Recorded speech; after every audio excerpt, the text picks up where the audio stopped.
বিসমিল্লাহির রহমানির রহিম। সবাইকে আসসালামু আলাইকুম। কেমন আছেন আপনারা সবাই? আশা করি আল্লাহ তাআলার অশেষ রহমতে এই শীতেও সবাই ভালো আছেন। আলহামদুলিল্লাহ, আমরাও সবাই ভালো আছি। তো চলে আসলাম আরেকটি নতুন ভিডিও নিয়ে। নতুন আরেকটি ভিডিওতে আপনাদের সকলকে আমন্ত্রণ। ভিডিওর শুরুতেই একটা কথা না বললেই নয়। আপনারা হয়তো অনেকেই ভুলে যান একটা লাইক দিতে। তো প্লিজ আপু ভাইয়ারা যারা ভিডিওটি দেখার জন্য ক্লিক করেছেন তারা অবশ্যই একটি লাইক দিয়ে ভিডিওটি কন্টিনিউ করুন। তো যাই হোক, গত ভিডিওতে আমি আমার হাজবেন্ড থাইল্যান্ড থেকে এসেছে সেই ভিডিওগুলো কিছুটা আপনাদের মাঝে তুলে ধরার চেষ্টা করেছি। আর আজকে এই যে থাইল্যান্ড থেকে আসার পর কতগুলো কাপড় ময়লা জমেছে, সেই কাপড়গুলো আর কি ওয়াশ করার জন্য ওয়াশিং মেশিন দিয়ে দিলাম। তো আজকের ভিডিওটি আমি ঠিক এখান থেকেই শুরু করেছি। সকালবেলা উঠে অফ ক্যামেরায় নাস্তা করে নিয়েছি। তারপরে যে ওয়াশিং মেশিনে কাপড় ওয়াশ করতে দিয়ে সোজা চলে যাব রান্নাঘরে রান্না করার জন্য। তারপর এই যে আমি দুপুরে রান্না করে নিয়েছি। আসলে রান্নার পুরো ভিডিওটি আমি আপনাদের মাঝে শেয়ার করতে পারিনি, তার জন্য আমি খুবই আন্তরিকভাবে দুঃখিত। আসলে তাড়াহুড়ো করে রান্না করতেছি তো তাই ক্যামেরা অন না করে রান্না কমপ্লিট করে নিয়েছি। আর এই ভিডিওটি ডিসেম্বর মাসের 15 তারিখের ভিডিও। আসলে ডিসেম্বর মাসে মেয়েদের পরীক্ষা শেষ করে গ্রামের বাড়িতে বেড়াতে যাওয়ার আগে এই ভিডিওটি করেছিলাম, বাট বিভিন্ন কারণবশত এই ভিডিওটিতে ভয়েস দিয়ে আর কি ভিডিও ছাড়তে পারিনি। আর মেন যে কারণ সেটা হচ্ছে গ্রামের নেটের সমস্যা ছিল। যাই হোক, ভিডিওটি এখন আমি ভয়েস দিয়ে আপনাদের উদ্দেশ্যে ছাড়ছি। আপনারা প্লিজ ভিডিওটিতে লাইক দিয়ে ফুল ওয়াচ করবেন। তো যাই হোক, এই যে সেদিন আমি গ্রামে যাওয়ার আগে রান্না করেছিলাম পাবদা মাছ দিয়ে টমেটো দিয়ে নতুন আলু চচ্চড়ি করেছি। এই তো বেশ মজা হয়েছিল। আমি পরিমাণে কম করে রান্না করেছি, যেহেতু আমি চলে যাব গ্রামের বাড়ি, সেজন্য আর কি। আর রাত্রে আবার রান্না করব। আর এই যে এই পাশে আমি টমেটো দিয়ে মাছ ভুনা করে নিয়েছি, একটু হালকা ঝোল রেখেছি, যেহেতু পাবদা মাছের যে চচ্চড়ি সেটাও একটু শুকনা টাইপের করেছি। এই জন্য ভাবলাম মাছটা একটু ঝোল রাখি, যেন বাচ্চাদেরও খেতে সুবিধা হয়। এই তো আমি 2 তরকারি করে নিয়েছি আজকে দুপুরের জন্য, তারপর রাতে রান্না করব।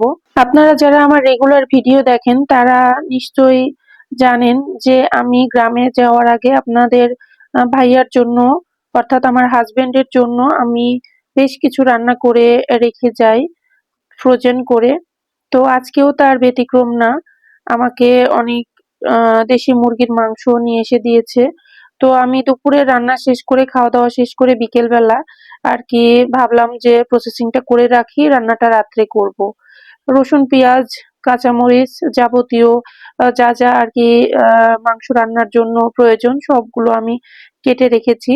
আর তারপর এই যে আমার তাড়া হবে দেখে আমার হাজবেন্ড মুরগি কেটে নিয়ে এসেছে।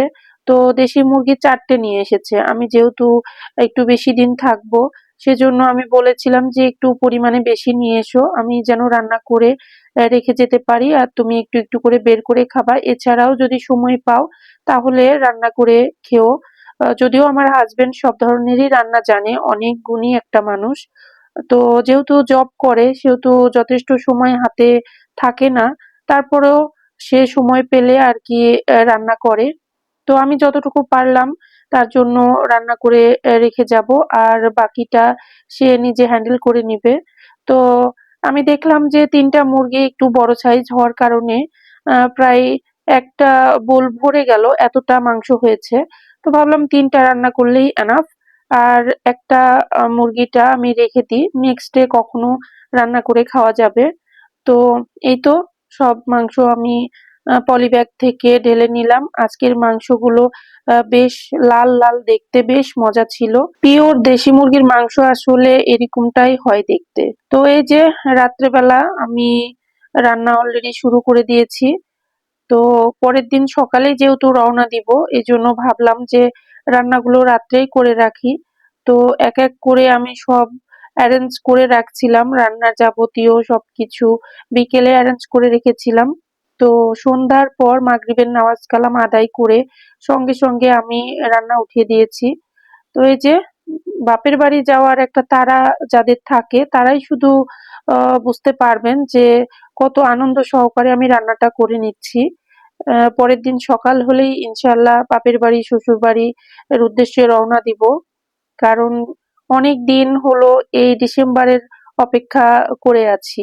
কারণ ডিসেম্বরই মাসই হচ্ছে এমন একটা মাস যে মাসে একটা লং টাইমে ছুটি পাওয়া যায়। সেই ছুটিটা আর কি কাজে লাগাবো। যেহেতু ২ মেয়েরই পরীক্ষা শেষ হয়ে গিয়েছে। তো এই যে রান্নাটা একটু একটু করে করে নিচ্ছি। তো দেশি মুরগি সেহেতু আমি ভাবলাম যে নতুন আলু দিয়ে রান্না করলে বেশ মজা হবে।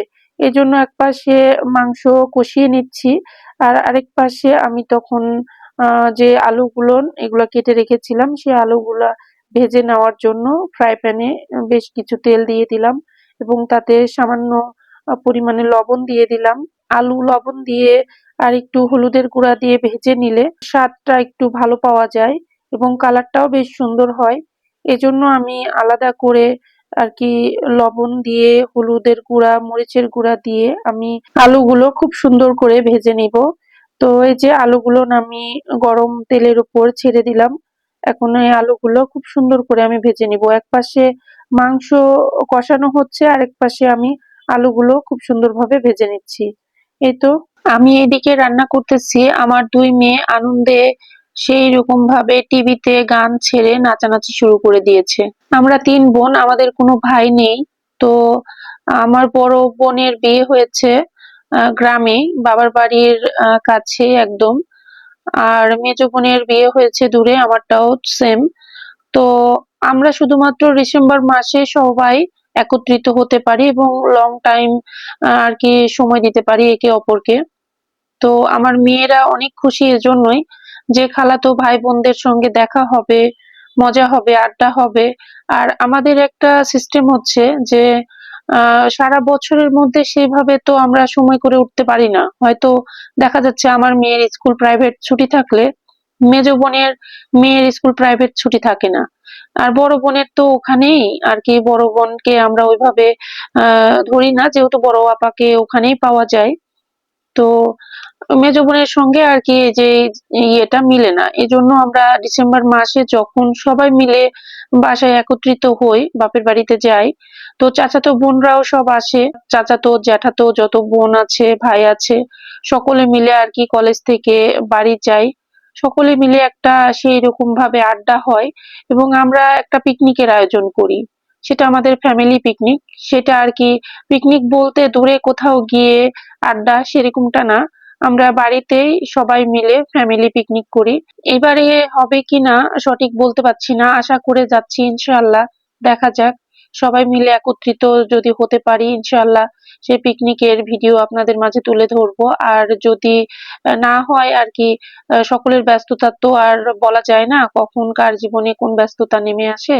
তো ইনশাআল্লাহ যদি সবাই আগ্রহী হয় তাহলে একটা বিশাল পিকনিকের আয়োজন করব এবং সেটা অবশ্যই আপনাদের সঙ্গে শেয়ার করব। আর না হলে তো বলার কিছু নেই। নেক্সট ডে ইনশাআল্লাহ হবে।